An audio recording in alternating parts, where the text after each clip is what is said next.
Welcome to this explainer. Today, we're diving straight into exactly how our minds interpret reality, and more importantly, how you can use the actual mechanics of universal energy to reclaim command of your life. You know, we often walk around thinking of our minds as these perfectly objective recorders of truth, but modern cognitive psychology, along with some really ancient wisdom, shows us that so much of our suffering doesn't come from external reality itself. Nope, it comes from the invisible beliefs and biases we use to interpret that reality. So let's break that all down. I want to kick things off with a pretty provocative thought, one that really challenges everything you've probably been taught about negative emotions and self-sabotage. What if the very things holding you back aren't actually obstacles at all, but rather misdirected energy? Think about it. What if your anxiety, your fear of rejection, and your hesitation are literally just raw fuel, just sitting there waiting to be transmuted? Here's our roadmap for today. We're covering 1. The law of polarity. 2. The invisible mental prison. 3. Finding the opposite seed. 4. The power of the pivot. And finally, 5. Neurological sovereignty. Section 1. The law of polarity. The illusion of absolutes. To begin, we have to absolutely shatter this illusion of binary thinking. The law of polarity asserts that everything in the universe has its opposite. But here is the critical part, the real game changer. These opposites are actually just two interconnected extremes of the exact same spectrum. This means hot and cold, success and failure, or even love and fear are not fundamentally different things. One simply gives meaning to the other. They are entirely interdependent. You literally cannot understand one without experiencing the other. Think of this dynamic as a horizontal spectrum scale. On the left side, representing shadow and deep navy, we have the negative pole. This is fear, lack, and rest. Now, all the way over on the right side, glowing in sacred gold, is the positive pole. This represents courage, abundance, and motion. Because they share a central anchor point, we can see they aren't opposing forces at all. They are the exact same energy, simply vibrating at different frequencies. This duality permeates absolutely everything in our reality. Energy inherently flows in a dualistic manner, much like a torus field. The positive pole is your outward, expansive motion, while the negative pole is your inward, resting motion. And crucially, neither pole is more powerful or somehow better than the other. Both that positive outward motion and that negative resting motion are equally indispensable for the continuous cycle of creation and equilibrium in nature. Section 2. The invisible mental prison. Surviving the simulation. Let's move over to the psychological plane for a second and see how the brain actually takes this natural duality and traps us on the negative side of the spectrum. Under pressure, your brain immediately defaults to survival efficiency. When a trigger appears, your mind doesn't stop and ask, hey, what is true here?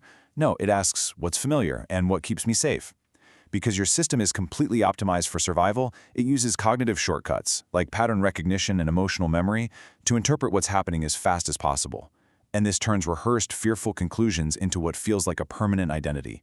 You stop saying, I feel anxious, and suddenly you start saying, I am an anxious person.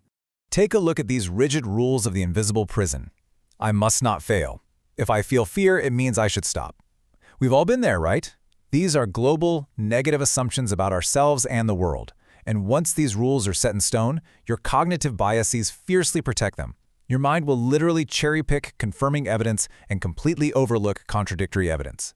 It overweights painful memories just to keep you safely, but painfully, trapped on that left pole of fear and lack. Section 3. Finding the opposite seed, the pendulum swing. But because of the law of polarity we just talked about, we know that within that exact negative state lies the seed of our ultimate freedom. This is where the magic happens. Just as the night contains the undeniable promise of morning, the pendulum of your emotions can and absolutely will swing the other way. Nothing is absolute. No matter how extreme a situation seems right now, because it exists on a spectrum, it can be mitigated, it can be transformed. By consciously looking for the hidden good, you aren't ignoring reality at all. You are balancing the polarity. Let's say you're enduring sharp criticism on the negative pole. Well, the positive seed within that exact same problem is discovering constructive feedback. Feeling overwhelming nervousness? That is the exact same physiological energy as excitement. You're just interpreting it differently. By finding the seed of the opposite, you actively invite your internal pendulum to swing right toward it. Section 4. The power of the pivot. Catching the gap. So, how do we actually operationalize this theory? How do we use the pivot to shift from a negative state to its positive pole in real time? Well, everything begins with recognition. Not with perfection, not with unwavering confidence, but simply recognizing that your reactions are not random and your patterns are not your true essence. There is a gap, a brief, vital gap between an external trigger and your reaction. And whoever learns to govern that gap begins to govern the entire direction of their life. This 5-step cognitive rewiring formula is your pivot. It is highly analytical and deeply empowering. Let's walk through it. Step 1. Detect the biological sensation. Notice that heat or tension in your chest. Step 2. Pause and recognize that gap between the stimulus and your response. Step 3. Locate the old belief. Ask yourself, what must I believe for this fearful reaction to even make sense? Step 4. Reframe with the recode. Give your mind a better, more grounded sentence to organize around. And finally, Step 5. Choose the smallest possible action that aligns with this new belief. This process systematically helps you find the seed of the opposite and pivot your frequency. I want you to take a moment and really let this sink in. Transformation is not merely about changing your goals. It is about changing who takes the wheel in the gap. This is an act of grounded, deliberate discipline. It absolutely demands that we observe our inner mechanics instead of being blindly driven by our survival instincts and old cognitive biases. Section 5. Neurological sovereignty, reclaiming the command. And that brings us to our ultimate destination, neurological sovereignty. This is that beautiful state of alignment where your inner truth and your outward action finally match. You see, true growth is not about performing for the world or somehow trying to become someone entirely new. It's actually about remembrance. It is about reclaiming Deus Intus, the divine within. It's allowing the innate authority, intuition, and power you have always possessed to finally take the wheel instead of your conditioned fears. The crucial point here is implementing this in your daily life. The next time that familiar wave of anxiety hits you, instead of retreating right back into that invisible mental prison, you use a recode like this. This is activation, not evidence that I am unsafe. By substituting an old fear script with a powerful, grounded intervention like this, you completely remove the inevitability of failure. You aren't magically erasing the challenge, but you're opening up a vast, clear space for grounded experimentation and real action.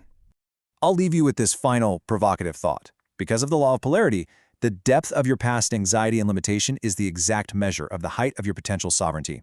If your pendulum has swung this deeply into fear, how far are you willing to let it swing into power? I encourage you to take these mechanics of polarity, use your pivot, find that seed of the opposite within your problems, and swing towards your absolute highest potential. Thank you so much for joining me for this explainer, and I will see you next time as we continue to decode the mechanics of reality.